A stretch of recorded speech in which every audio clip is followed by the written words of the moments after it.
কারুর একজনের অজান্তে কোনো একটা তার স্পেসিফিক মোমেন্টের ছবি বা ভিডিও নিয়ে সেটাকে নিয়ে ব্ল্যাকমেল করা বা তাই দিয়ে এক্সটর্শন করা, এটাকে খুব কমন ল্যাঙ্গুয়েজে বলা হয় সেক্সটর্শন। না, সেটা কি আগামী দিনে কি এই ধরনের ক্রাইম বাড়ার সম্ভাবনা রয়েছে? একদম একদম। এই সেক্সটর্শনের পরিমাণটা কিন্তু মারাত্মক লেভেলে বাড়বে। এটা বাড়বে হচ্ছে উইদিন দ্য টিনেজার। অনেক সময় আপনারা দেখবেন বা অনেকের কাছ থেকে এরকম শুনবেন, তাদের কাছে হঠাৎ একটা ভিডিও কল এসছে, তারা সেটা রিসিভ করেছেন, রিসিভ করতে উল্টো সাইড থেকে একটা নগ্ন ছবি দেখা গেছে বা একটা ভিডিও চলছে দেখা গেছে, সেটাকে রেকর্ড করে নাও দে উইল স্টার্ট ব্ল্যাকমেলিং যে আমি আপনার পরিচিত লোকেদের পাঠিয়ে দেবো যদি আমাকে এই টাকা না দেওয়া হয়। Porn is basically huge industry, মানে এটা হচ্ছে one of the biggest industry of the world.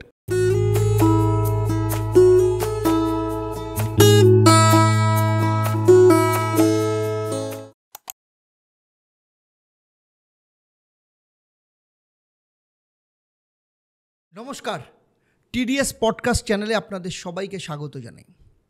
সেক্সটর্শন এই কথাটা আমরা কিন্তু অনেকেই জানি না, বা শব্দটা হয়তো শুনেছি, কিন্তু এর অরিজিনাল মিনিংটা কি সেটা আমরা অনেকের কাছেই কিন্তু অজানা রয়েছে। এবং এই সেক্সটর্শনের ফাঁদে পড়ে মহিলা, পুরুষ, স্টুডেন্ট প্রত্যেকেই কিন্তু নানা রকমভাবে কিন্তু তাদের জীবনকে বরবাদ করে ফেলছে, অথচ তারা নিজেরাও জানে না যে এই বড় ফাঁদটা কী। তাই আমাদের এই পডকাস্টে আপনি একজন পুরুষ হিসেবে কিংবা আপনি একজন মহিলা হিসেবে যেমন সচেতন হবেন, তেমনি একজন বাবা মা হিসেবেও আপনি অনেক বেশি জানতে পারবেন যে আপনার সন্তানকে কিভাবে এই সেক্সটর্শনের চক্কর থেকে বা ফাঁদ থেকে আপনি তাদেরকে বের করে নিয়ে আসতে পারবেন, বা তাদেরকে সেই ফাঁদে যাতে তারা না পড়ে সেই ব্যাপারে আপনি তাদের সচেতন করতে পারবেন। তাই যে কোনো বয়সের মানুষের আমাদের এই পডকাস্টটা দেখাটা ভীষণ দরকার, কারণ এডুকেটেড না হলে, সেই বিষয়ে আমরা যদি না জানতে পারি, তাহলে সচেতন হতে কিন্তু পারি না। তাই চলুন, এর আগেও আমরা জানতে পেরেছি তার কাছ থেকে যে কিভাবে আমরা আর্থিক স্ক্যামের মধ্য থেকে বেরোতে পারি, তেমনি আজকেও আমরা জানতে পারবো যে কিভাবে আমরা সেক্সটর্শনের স্ক্যাম থেকে বেরোতে পারি। তাহলে আলাপ করে নিই অ্যাডভোকেট রাজর্ষি রায়চৌধুরী। ধরুন, আমার যে প্রফেশনে, এখানে প্রচুর মানুষ আসেন বিভিন্ন সমস্যা নিয়ে। সেখানে বছর কয়েক আগে বাবা মা তার সন্তান ছেলেকে নিয়ে আসে। অদ্ভুত ঘটনাটা আমার কাছে মনে হয়েছিল। এই যে বিভিন্ন যে সাইটগুলো আছে, পর্ন সাইট বা যে কোনো ক্ষেত্রে, সেইখানে বোধহয় ছেলেটি কোনো কারণে বাথরুমে বসে, ডেফিনেটলি সবার সামনে দেখে না, বাথরুমে বসে দেখছিল, এবং সেটা দেখতে গিয়ে সে মাস্টারবেট করছিল বা কিছু একটা করছিল। সেটা ঘটনাটা ঘটার অন্তত 15 মিনিট বাদে তার কাছে একটা মেল আসে। সেই মেলে তাকে এক্স্যাক্টলি কী সে করেছে সেটা নিয়ে ডেসক্রাইব করে একটা মেল লেখে, এবং বলে যদি তুমি 1 ঘন্টার মধ্যে আমাকে এত ডলার যদি না দাও, তাহলে আমি তোমার ফটো সমস্ত কিছু ভাইরাল করে দেবো। প্রথমটা ইগনোর করে, কন্টিনিউয়াস সে মেলটা আসতে থাকে, সেই থ্রেটটা পেতে থাকে। এটা যেমন একটা সমস্যা, একটা বিরাট বড় সমস্যা। তো এই জায়গাটা থেকে একটা, যেমন আবার ধরুন প্রেম, দুজনকে ভালোবাসে, দুজনের সাথে রিলেশন রয়েছে, একে অপরের ছবি শেয়ার করছে, সেটা হোয়াটসঅ্যাপে নিজেদের মধ্যে প্রাইভেট কোনো মোমেন্টের ছবি, প্রাইভেট মোমেন্টের ছবি। অনেকের ক্ষেত্রে দেখা গেছে যে হয়তো একটা প্রাইভেট অবস্থায়, সে বাথরুমে হোক বা যে কোনো জায়গাতে হোক, সে হয়তো একটা ছবি বা তার ভিডিও তুলে তার লাভারকে দিচ্ছে বা করছে। দুজনের মধ্যে ইন্টেনশন কোথাও হয়তো খারাপ না, দুজনেই চাইছে যে আমাদের প্রাইভেসিটাকে আমরা রিজার্ভ করে রাখবো আমাদের জন্য। কিন্তু এই যে আদান প্রদানের মাঝখানে কোথাও থেকে লিকেজ হয়ে যাচ্ছে, সেটাকে কিভাবে করা যায়? এটা কি ব্যাপারটা, এইটা সম্পর্কে? প্রথম কথা হচ্ছে যে সেক্সুয়াল কোনো একটা বিষয়কে নিয়ে টাকা পয়সার লেনদেন বা এটা না, দুটো অ্যাসপেক্ট আছে। প্রথম কথা হচ্ছে যে এই যেটা আপনি বললেন যে কারুর একজনের অজান্তে কোনো একটা তার স্পেসিফিক মোমেন্টের ছবি বা ভিডিও নিয়ে সেটাকে নিয়ে ব্ল্যাকমেল করা বা তাই দিয়ে এক্সটর্শন করা, এটাকে খুব কমন ল্যাঙ্গুয়েজে বলা হয় সেক্সটর্শন, যেটা এখন আপনারা খুব বিভিন্নভাবে শুনবেন সেক্সটর্শন নামটা। এই সেক্সটর্শনের সংক্রান্ত বিষয়ে পুলিশ অথরিটি থেকে আরম্ভ করে আন্তর্জাতিক যেসব পুলিশ সংস্থাগুলো, তারাও কিন্তু রিসেন্টলি একটা অরেঞ্জ সতর্কতা জারি করেছেন। আচ্ছা, যে রিসেন্টলি এই সেক্সটর্শনের পরিমাণটা কিন্তু মারাত্মক লেভেলে বাড়বে। ফলে এবং এটা বাড়বে কাদের মধ্যে? এটা বাড়বে হচ্ছে উইদিন দ্য টিনেজার্স। তাহলে টিনেজারদের মধ্যে কিন্তু এটার প্রবণতা ক্রমাগত বাড়বে এবং তারা বিভিন্নভাবে অ্যাফেক্টেড হবেন। তারা অ্যাফেক্টেড হওয়ার কতগুলো সমস্যা আছে। সমস্যা তাদের হাতে টাকা থাকে না। এবারে তারা দুটো জিনিস করতে পারে। একটা হচ্ছে পুরো জিনিসটাকে হজম করতে পারে, যেটা তাদের মানসিক স্বাস্থ্যের জন্য একদম ভালো হবে না, এবং অনেক ক্ষেত্রেই দেখা যায় যে অনেকে আত্মঘাতী হয়ে পড়ছে। ঠিক। বা কোনো সময় দেখা যাচ্ছে যে তারা মানসিকভাবে বিপর্যস্ত হয়ে পড়ছে। তাহলে এই দুটো সমস্যা আমরা দেখতে পাচ্ছি। নেক্সট যেটা আমরা দেখতে পাই সেটা হচ্ছে এই যে সেক্সটর্শনগুলো মেনলি কীভাবে হচ্ছে। একটা আপনি যেটা বললেন যে এরকম একটা পর্ন সাইটস আমি দেখতে গিয়ে, এই অধিকাংশ যে পর্ন সাইটসগুলো, যেগুলো প্রথম কথা সরকার থেকে পর্ন সাইটসগুলোকে ব্যান করে দেওয়া হয়েছে, তো ব্যান করে দেওয়া সত্ত্বেও ন্যাচারালি সেখানে, because this is one of the biggest industry in the world, এটাকে আপনি কোনোভাবে অফ করতে পারেন না। তো তা সত্ত্বেও কিন্তু আমি এখন চাইলে 1 লক্ষ সাইট লিস্টে পাবো, দিয়ে সেই সাইটসগুলো আমরা অ্যাক্সেস করতে পারছি। এতে সমস্যা যেটা হচ্ছে সেটা হচ্ছে যে প্রথম কথা, যখনই এই সাইটসগুলো ইউজ করা হয় তখন এই সাইটসগুলোর মধ্যে বেশ কিছু ম্যালওয়্যার ইনজেকশনস করা হয়। আচ্ছা, যখনই আমি সেখানে ওই যে আমাকে অ্যাক্সেস চাইছে যে are you 18 years and above, আমি ক্লিক করা মানে হচ্ছে it is a contractual obligation. Okay, ওই ট্যাপ টু প্লের মতো। আচ্ছা, তাহলে আমি একটা কন্ট্রাকচুয়াল অব্লিগেশনে ঢুকলাম। এই কন্ট্রাকচুয়াল অব্লিগেশন আমাকে কি দিল, যে অনেক সাইটস আছে যারা আমাদের ফ্রন্ট ক্যামেরা অ্যাক্সেস করে, অনেক সাইটস আছে যারা আমাদের ভয়েস অ্যাক্সেস করে, অনেকে আছে যারা আমাদের কন্ট্যাক্ট, SMS বক্স, গ্যালারি এগুলোকে অ্যাক্সেস করে। ফলে ওই অ্যাক্সেসটা কিন্তু আমি ওই কন্ট্রাকচুয়াল অব্লিগেশনের মাধ্যমে দিয়ে দিলাম। ফলে এই কন্ট্রাকচুয়াল অব্লিগেশনটা কিন্তু illegal in the eye of law. কেন? কারণ আমি যে কি পারমিশন নিচ্ছি এটা কিন্তু on the face of it আমি বলছি না, সো ইটস ইলিগাল। নেক্সট হচ্ছে আমি তো এটা পেয়ে গেলাম, অ্যাক্সেসটা তো পেয়ে গেলাম। অ্যাক্সেসটা পাওয়ার পরে আমি পার্টিকুলার একজনকে টার্গেট করলাম, যে হয়তো ওটা ভিউ করছে, সেই পয়েন্ট অফ টাইমে একটা কম্প্রোমাইজ পজিশনে আছে। আমি তার ভিডিওটা রেকর্ড করলাম, রেকর্ড করে দেন আই স্টার্ট ব্ল্যাকমেলিং। তাহলে এটা সেক্সটর্শনের মধ্যে এলো। ঠিক এলো এটা। নেক্সট হচ্ছে অনেক সময় আপনারা দেখবেন বা অনেকের কাছ থেকে এরকম শুনবেন, বা অনেকে হয়তো লজ্জায় বলতেও পারেন না, তাদের কাছে হঠাৎ একটা ভিডিও কল এসছে। তারা সেই ভিডিও কলটা হোয়াটসঅ্যাপ ভিডিও কল বা মেসেঞ্জার ভিডিও কল, তারা সেটা রিসিভ করেছেন। রিসিভ করতে উল্টো সাইড থেকে একটা নগ্ন ছবি দেখা গেছে বা একটা ভিডিও চলছে দেখা গেছে। তারপরেই এদিকে তার ফেস, সেটাকে রেকর্ড করে সেটা ওই ডিফেক পদ্ধতির মাধ্যমে তার একটা নিউড ফটোগ্রাফ বা ভিডিও বানিয়ে নাও দে উইল স্টার্ট ব্ল্যাকমেলিং, যে আমি আপনার পরিচিত লোকেদের পাঠিয়ে দেবো যদি আমাকে এই টাকা না দেওয়া হয়। It is also sextortion. তাহলে এই সেক্সটর্শন আবার কি এটাও যদি হয় যে আমি কারোর একজনের কম্প্রোমাইজ পজিশনে ছবি নিলাম, নিয়ে বললাম যে তুমি আমাকে এই ডেটা দাও, যেগুলো অধিকাংশ ক্ষেত্রে ল এনফোর্সমেন্ট বা আর্মির ক্ষেত্রে হয়, যে এই ডেটা দাও, আদারওয়াইজ আমি কিন্তু তোমার এইটা ভাইরাল করে দেবো বা তোমার হায়ার অথরিটির কাছে পাঠিয়ে দেবো। তাহলে নট অনলি মানি, পয়সাও এক্সটর্শন হতে পারে, কোনো একটা ডেটাও এক্সটর্শন হতে পারে। তাহলে দুটো ক্ষেত্রেই কিন্তু এটা সেক্সটর্শনের মধ্যেই পড়বে। হলো। ফলে আমাদের এই ব্যাপারটা কিন্তু ভীষণ সাবধান থাকাটা দরকার, যে আমি কাকে কতটা পারমিশন দিচ্ছি, কোন সাইটকে বলুন বা কোন অ্যাপকে আমরা কতটা পারমিশন দিচ্ছি।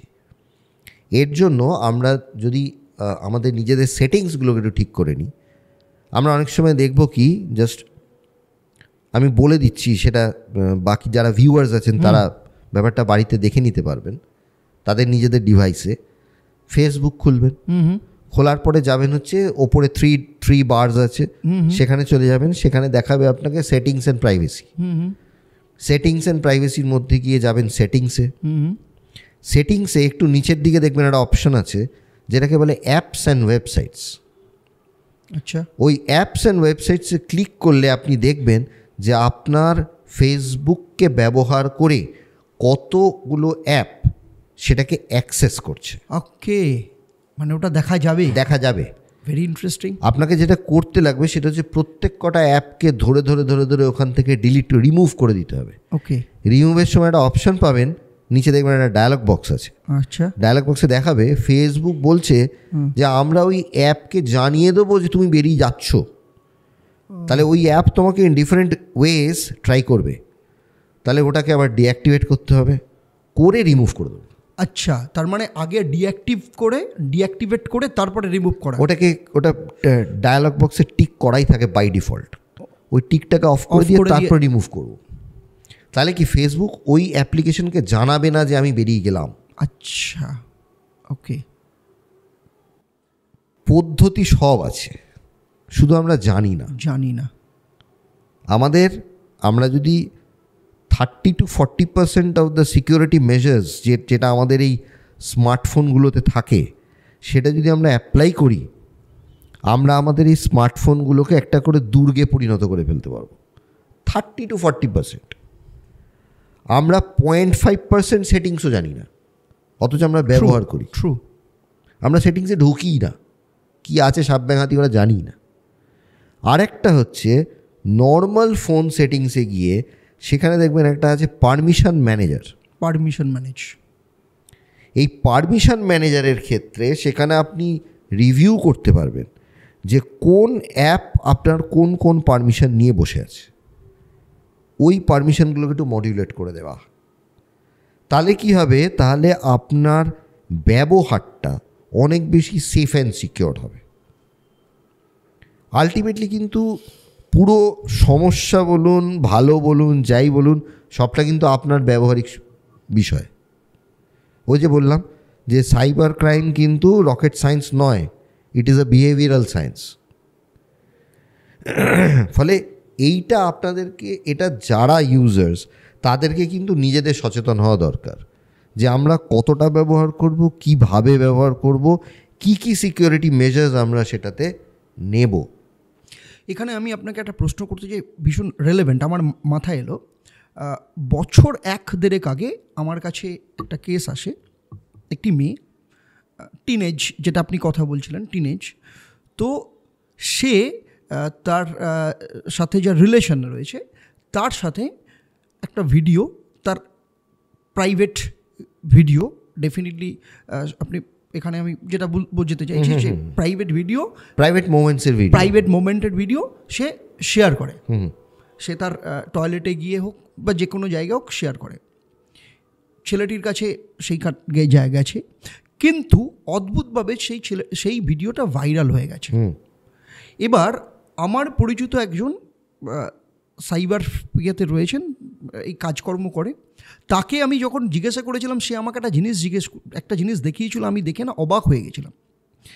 আমি এখানে পার্টিকুলার ইয়েটা বলছি না, কমেন্টটা, সেটা হচ্ছে গুগলে গিয়ে যদি পার্টিকুলার এই কমেন্টটা দেওয়া যায় তাহলে এমন কিছু সাইট চলে আসে, সেই সাইটে আপনি যদি ঢোকেন, আমি দেখে অবাক হয়ে গেছি যে এই রকম অনেকেই আছে যারা হয়তো তাদের পার্সোনাল মোমেন্টস তারা শেয়ার করছে, এবং আমি দ্যাট ওয়াজ নেভার, মানে সেটাকে কখনো শ্যুট করা হয়নি শেয়ার করবার কথা ভেবে না।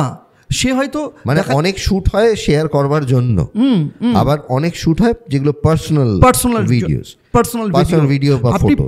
পার্টিকুলার ওই যদি কমেন্টটা দেওয়া হয় ওই হ্যাঁ ওই সাইটে ঢুকে তাহলে সাইটে ঢুকলে মানে এরকম প্রচুর পাওয়া যায়, থাউজেন্ডস এই যে এই ক্রাইমটা যেটা হচ্ছে এবারে এটার যেটা আমি ফার্স্ট যেটা বলছিলাম যে আমাদের প্রথমত যেটা এবং এই porn is basically huge industry, মানে এটা হচ্ছে one of the biggest industry of the world. যখন আমরা ধরুন এইগুলো আমরা দেখতে পাই তাহলে এগুলো গেল কিভাবে? এটা যায় দুটো পদ্ধতিতে হতে পারে। একটাকে আমরা বলি রিভেঞ্জ পর্ন। রিভেঞ্জ পর্ন কাকে বলে না, আমার সাথে অন্য কারোর একজনের সম্পর্ক রয়েছে, সম্পর্কটা কোনো কারণে ইয়ে হলো, ব্রেকআপ হয়ে গেছে, কোনো কারণে স্ট্রেন্ড হলো, আমি সেই রাগে আমি আমাদের একটা ইয়ের ছবি বা ভিডিও সেটা আমি কোনো একটা সাইটে আপলোড করে দিলাম ফর টেকিং রিভেঞ্জ, যে আমি তাকে ডিফেম করব, ডিফেম করার জন্য, এই ডিফেম করবার জন্য আমি এটা করলাম, এটাকে আমরা বলি রিভেঞ্জ পর্ন। তাহলে এটা একটা প্রসেস হতে পারে। সেকেন্ড একটা প্রসেস হতে পারে সেটা হচ্ছে ওই যে থার্ড পার্টি অ্যাপ্লিকেশন, প্রথমে আমি যেটা বললাম, অ্যাকচুয়ালি 3টে পদ্ধতি। তাহলে সেকেন্ডটা হচ্ছে থার্ড পার্টি অ্যাপ্লিকেশনস। আমি যেইমাত্র কোনো একটা থার্ড পার্টি অ্যাপ্লিকেশন বা কিছু একটাতে পারমিশন দিয়ে দিলাম যে you can access my phone book, you can access my gallery, you can access my, তাহলে আমার সেখান থেকে তো সব ডেটাগুলো চলে যাচ্ছে। ঠিক, তার জন্য আমার কোনো রিলেশন স্ট্রেন্ড হওয়ার দরকার নেই, এমনিই চলে গেল। And that can be sorted out and সেটা অন্য কোনো একটা সাইটে আপলোডেড হয়ে গেল, এটা হতে পারে। তৃতীয় হচ্ছে আমার ফোনটা কোনো কারণে হয়তো হারিয়ে গেল, যার মধ্যে একটা এসডি কার্ড আছে এবং আমার ডেটাগুলো সব এসডি কার্ডে সেভ করা, that is a removable disk, removable drive. তাহলে যে ব্যক্তি পেলেন, অসাধু ব্যক্তি, তিনি যদি রিমুভেবল ড্রাইভটা খুলে একটা কার্ড রিডারে ভরে চালান, সেখানে তো মুখরোচক ডকুমেন্ট পান বা একটা কিছু কন্টেন্ট পেলেন, সেটাকে তিনি আপলোড বা শেয়ার করতে পারেন, সেভাবে শেয়ার হতে পারে। বা আমরা হয়তো দেখা গেল যে কোনোভাবে ফোনটা সেল আউট করলাম টু সামবডি এলস, আমরা করলাম না, ভুলে গেলাম করতে, ফরম্যাট করতে ভুলে গেলাম, বা আমরা হয়তো দেখা গেলো একবারই ফরম্যাট করলাম। ফোন সেল আউট করবার সময় অ্যাটলিস্ট 2 থেকে 3 বার ফরম্যাট করা দরকার। তাহলে সেইভাবে আমরা ফরম্যাট করলাম না, ডেটা ইরেজ হলো না, সেখান থেকে আমার ডেটা যেতে পারে। অ্যাকচুয়ালি আমরা বুঝতে পারবো না কোথা থেকে ডেটা গেল, কিন্তু কোনো না কোনো এই পয়েন্টসগুলো থেকে ডেটা যাওয়ার সম্ভাবনা আছে, আইদার ইন্টেনশনালি অথবা আনইনটেনশনালি। এইভাবে আমার তথ্য যেতে পারে এবং সেটা যদি কোনো জায়গায় আপলোডেড হয়ে গেল, আমি হয়তো দেখলাম না, অন্য কেউ হয়তো আমার দেখলো, এটা একটা সমস্যা।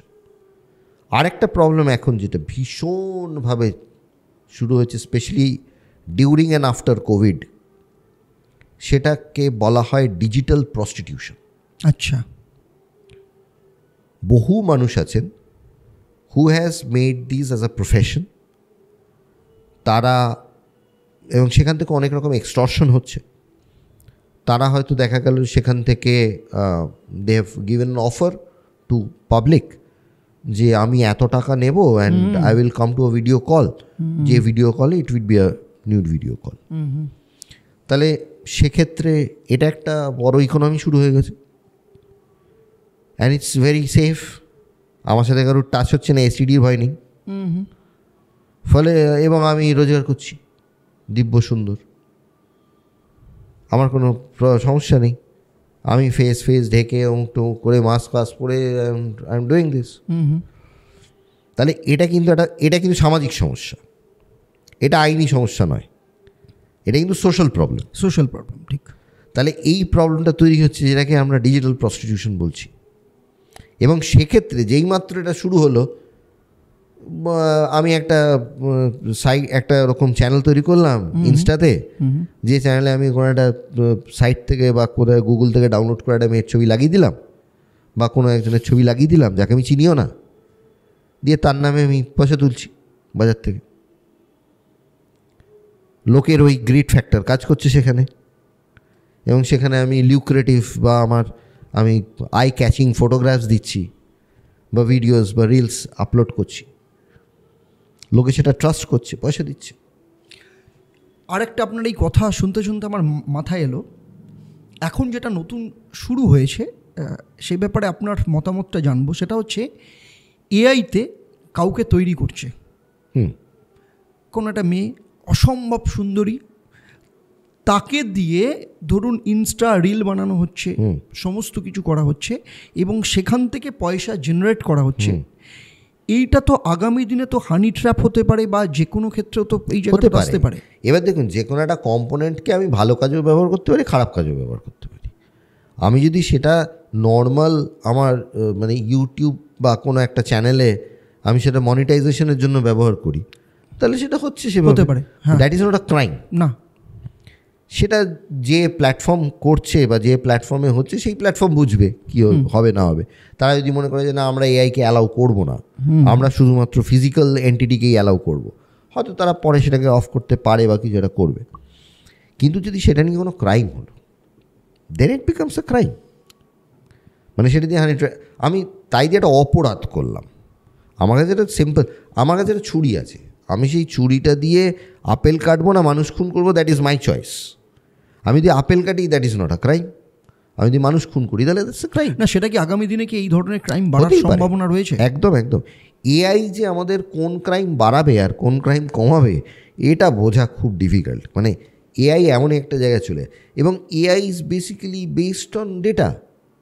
হ্যাঁ, এআই তো ডেটা ছাড়া এআইয়ের কাছে কিচ্ছু নেই। এআইয়ের কাছে একটা অ্যালগরিদম আছে আর অজস্র তথ্য আছে। এই তথ্যগুলো পাচ্ছে কোত্থেকে? Because of us.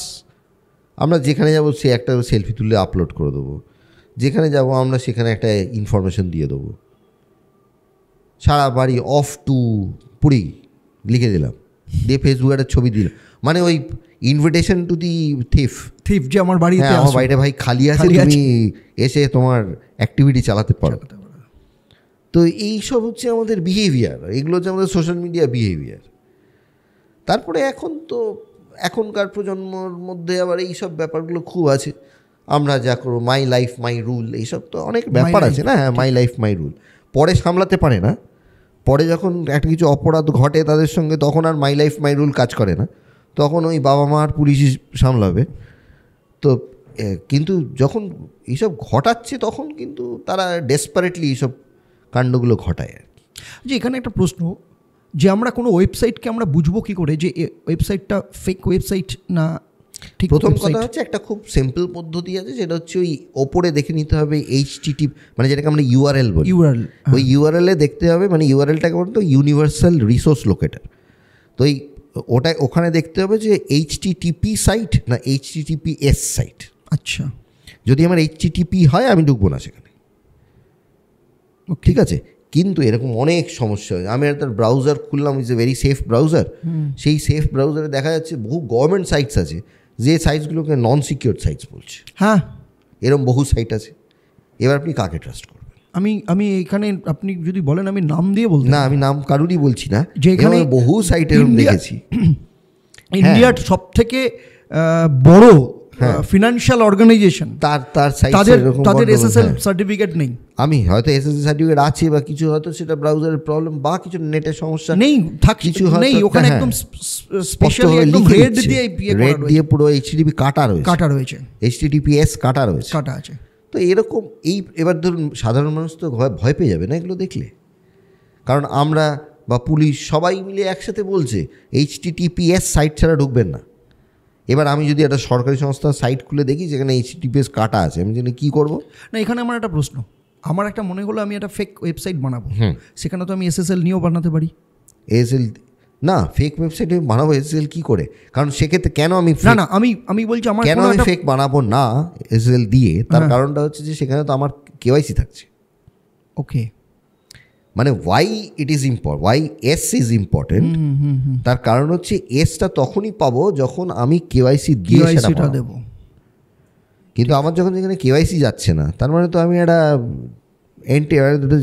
It's a ghost entity, তাই না? ফলে ওই কারণে আমার এই সমস্যাগুলো।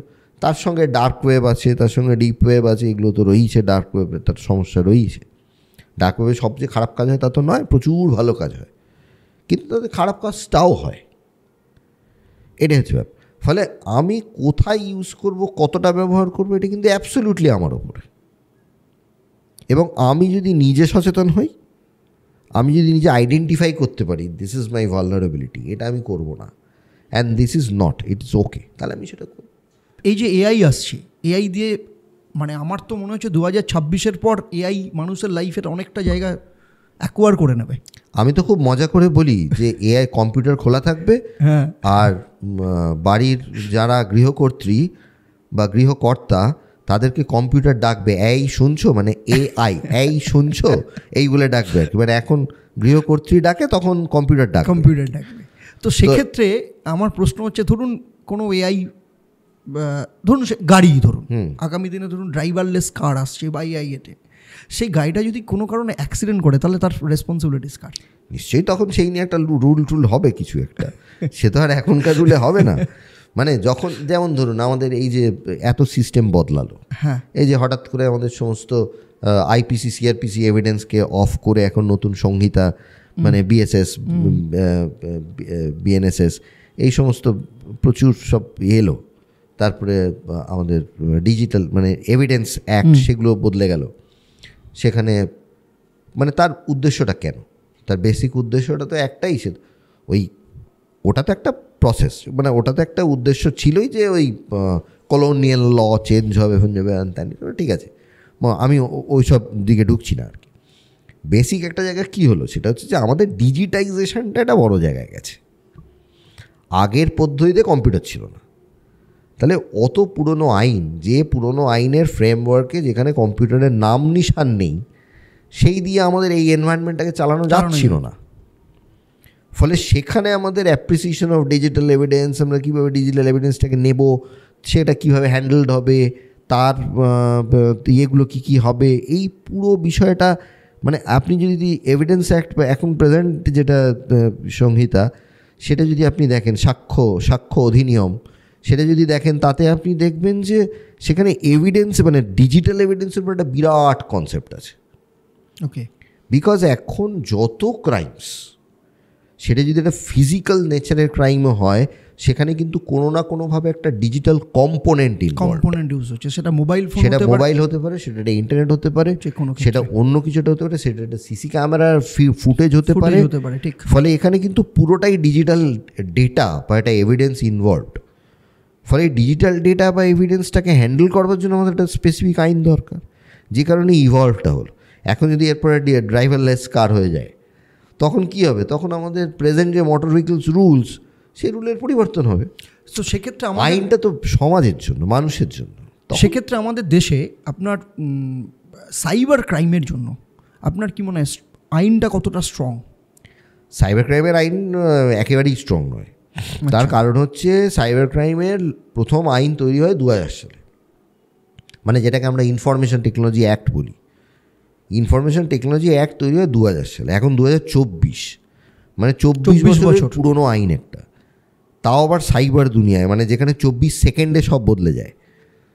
তো তারপরে আমাদের একটা ম্যাসিভ অ্যামেন্ডমেন্ট হয়, সেই অ্যামেন্ডমেন্টগুলো হয় হচ্ছে 2008-এ। তো ওই 2008-এরই অ্যামেন্ডমেন্ট এখনও অবধি চলছে।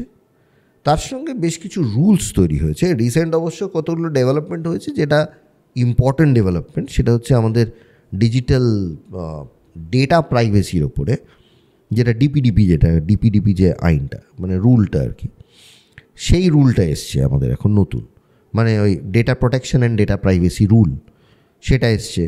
তারপরে এই সোশ্যাল মিডিয়া ইন্টারমিডিয়ারিজ, তাদের জন্য নতুন রুল এসছে।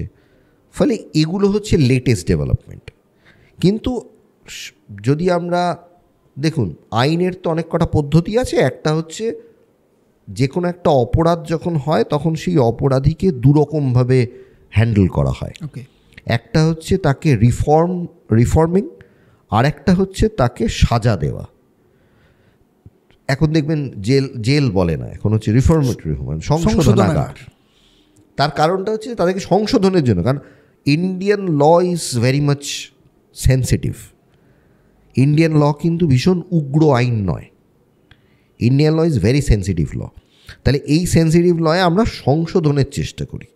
তাহলে এই সংশোধনের ক্ষেত্রে কি হচ্ছে, যে আমরা সেখানে এমন একটা এনভায়রনমেন্ট তৈরি করছি যেখানে মানুষটা চেঞ্জ হয়ে আবার রেগুলার কোর্স অফ লাইফে ফেরত আসে, মানে যেটাকে আমরা বলি সোশ্যাল রিহ্যাবিলিটেশন, সেই জায়গায় ফেরত আসে। তাহলে সেটার জন্য একটা আইন দরকার। তাহলে এই আমাদের এখন প্রেজেন্ট যে আইনগুলো আছে, আর যখন আমরা সাজা দিচ্ছি তাতে কি বলে, এটাকে আইনের ভাষায় বলে ডেটারেন্স থিওরি, বা ক্রিমিনোলজির ভাষায় বলে ডেটারেন্স থিওরি। ডেটারেন্স থিওরি মানে হচ্ছে আমি একজনকে এমন সাজা দেব, সেই সাজার ভেরসিটি দেখে আর 5 জন ওই অপরাধটা করবে না, এটাকে বলে ডেটারেন্স। তাহলে ডেটারেন্স হচ্ছে একটা থিওরি, আর একটা হচ্ছে রিফরমেশন। তাহলে reformation is more acceptable in Indian culture rather than deterrence. ফলে আমাদের এখনকার যে পদ্ধতিটা, সেই পদ্ধতিতে কিন্তু আমাদের ডেটারেন্সও রয়েছে, আবার রিফরমেশনও রয়েছে, তার একটা বিউটিফুল ব্লেন্ড রয়েছে। এটা আরও মডিফিকেশনের দরকার। তো সেক্ষেত্রে আপনার মানে সরকার এতটা উদাসীন বা আরও ফাস্ট কেন না, করছে? উদাসীনতাটা প্রশ্ন নয়, প্রশ্নটা তো হচ্ছে নেসেসিটির প্রশ্ন।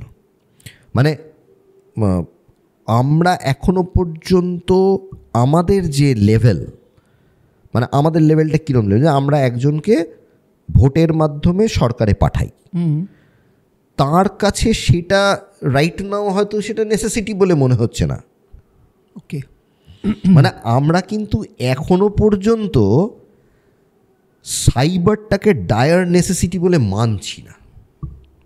এটা হচ্ছে আমাদের প্রবলেম, সবথেকে বড় সমস্যা, সবচেয়ে বড় সমস্যা।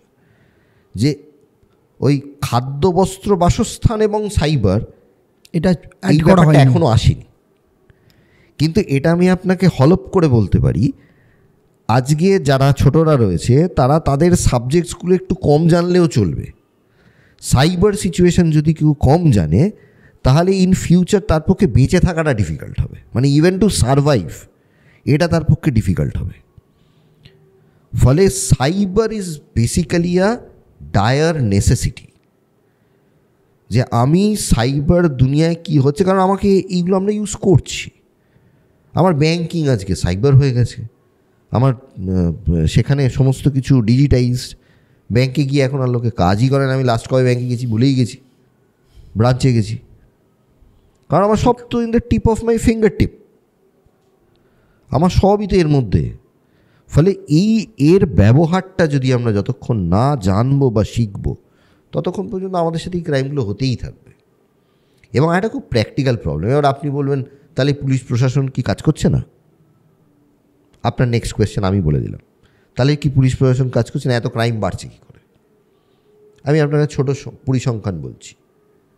আজকে যদি একটা সারা শহরে 1 লক্ষ সাইবার ক্রাইম হচ্ছে পার ডে। ওকে, সারা শহরের যা পুলিশ ইনফ্রাস্ট্রাকচার রয়েছে, বা যতজন সাইবার ডেস্কে বসে আছেন, বা যারা কতজন ইন্সপেক্টর থাকেন একটা থানায়, তাদের পক্ষে আপনার মনে হয় যে প্র্যাকটিক্যালি পসিবল যে বছরে 36 লক্ষ সাইবার ক্রাইমের ইনভেস্টিগেশন করে প্রপার রেজাল্ট দেওয়া? তার মানে আমাদের কিন্তু ইনভেস্টিগেশন ওরিয়েন্টেড ভাবনাটা করলে চলবে না। তাহলে তো আমাদের সারা ভারতবর্ষের যত মানুষ আছে সবাইকে পুলিশ বানিয়ে দাও, তাহলে সবাই ইনভেস্টিগেশন করতে পারবে। সেটা তো সম্ভব নয়। অ্যাওয়ারনেস, তাহলে আমার দরকার হচ্ছে অ্যাওয়ারনেস। এই অ্যাওয়ারনেসটাতে কেন হবে, মানে অ্যাওয়ারনেসটা করে কি হবে, যে আমার ক্রাইম কার্ভটা নামবে, অফ হবে না কোনো দিন, কিন্তু আমার কার্ভটা ম্যানেজেবল কার্ভ থাকবে। এখানে আমার একটা প্রশ্ন আপনাকে লাস্ট আমি প্রশ্ন করব, আমার মনে হলো আপনি একটা টার্ম ইউজ করেছেন সাইবার গুরু, যেটা আপনি সেইভাবে কাজ করছেন। এখানে কিভাবে একটা সাধারণ মানুষ কিভাবে সেখানে সাইবার গুরু একটা ছোট্ট ব্যাকড্রপ বলি। সাইবার গুরুর জন্ম 2013 সালে। ওকে, 2013 সাল থেকে cyber Guru is an organisation, basically it's a training organisation. তো এটা আমার অনেকে বলে যে সাইবার গ্রুপ কেন, সাইবার গ্রুপ প্রথম থেকে অনলাইন। তার কারণ কিন্তু কোভিড নয়, আমার কোভিডের বহু আগে থেকে আমাদের সাইবার গুরুর ধরুন 3খানা কোর্সেস আছে। ওকে, এই কোর্সের মধ্যে একটা কোর্স আছে only for common people, only for common people, একদম সাধারণ মানুষের জন্য। সেখানে সাইবারের সমস্যা শিখতে পারেন, সাইবার সিচুয়েশনটা শিখতে পারেন।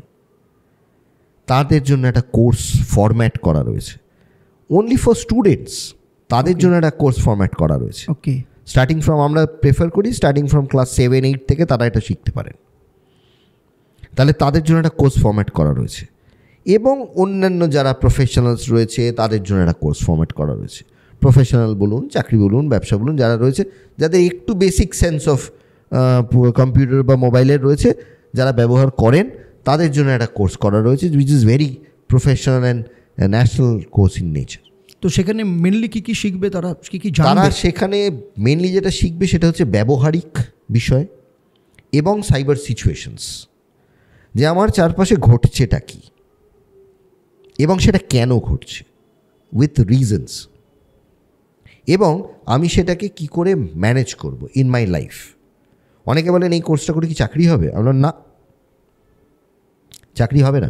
আপনি স্কুলে যখন এনভায়রনমেন্ট সায়েন্স পড়েন বা সেক্স এডুকেশন পড়েন, আপনি কি জিজ্ঞেস করেন যে আমার সেক্স এডুকেশন পড়ে চাকরি হবে? তা তো নয়। দিস ইজ আ নেসেসিটি, আপনাকে শিখতে হবে এটা।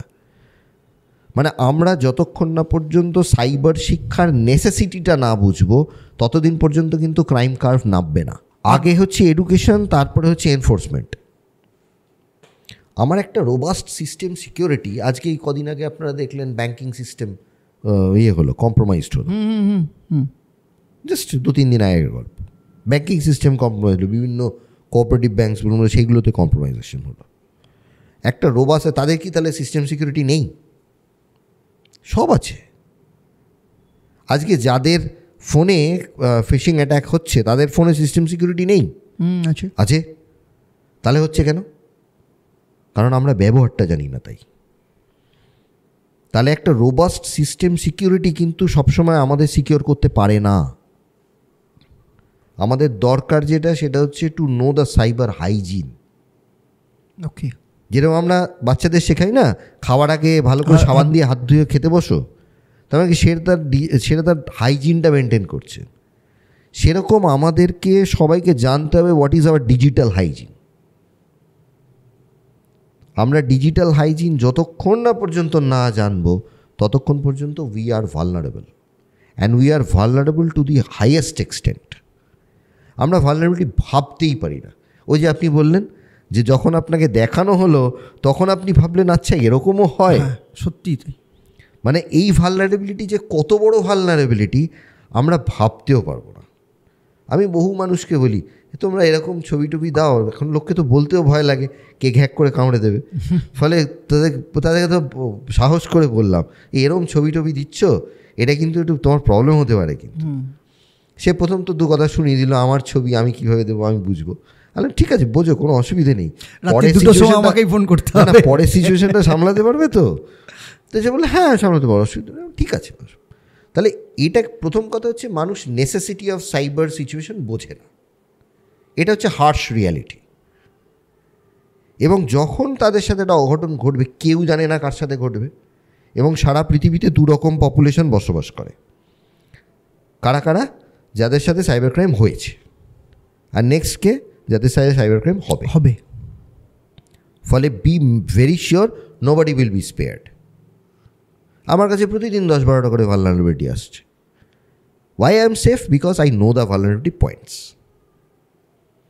যে কোথা থেকে ভালনারেবিলিটি আসতে পারে। এই ভালনারেবিলিটিটা আমি জানি, বিকজ অফ সাম ছোট্ট কিছু শিক্ষা দিয়ে আমি বুঝে গেছি যে এইগুলো ভালনারেবল। এটা যদি মানুষ বুঝে যায়, আজকে যারা সাইবার ক্রিমিনালস বা সাইবার ফ্রডস্টার, তারা মাথা চুল ছিঁড়বে, আমি কথা দিলাম। They will change their profession. তারা প্রফেশন চেঞ্জ করতে বাধ্য হবে। আজ যদি কেউ একজন ফ্রডস্টার কাউকে একজনকে মেসেজ করে বলেন যে তোমার হচ্ছে কি বলে, do you want to invest in shares, হঠাৎ করে WhatsApp message, do you invest in share, দিয়ে একটা এপিকে পাঠিয়ে দিল। সেই এপিকেটা আমার প্লে স্টোরে অ্যাভেলেবল নয়, আমি একটা এক্সটার্নাল এপিকে দিয়ে ঢুকে সেখানে আমি এপিকে মানে একটা অ্যাপ্লিকেশন ফাইল, সেই অ্যাপ্লিকেশন ফাইল দিয়ে ঢুকে আমি সেখানে লক্ষাধিক কি কোটির বেশি পয়সা ইনভেস্ট করে ফেললাম। এই ভালনারেবিলিটিটা যদি আমি জানতে পারি, তাহলে কি ওই ফ্রডস্টারটা আমার থেকে টাকা বার করতে পারবে? ক্ষমতা আছে, করে দেখাক দেখি।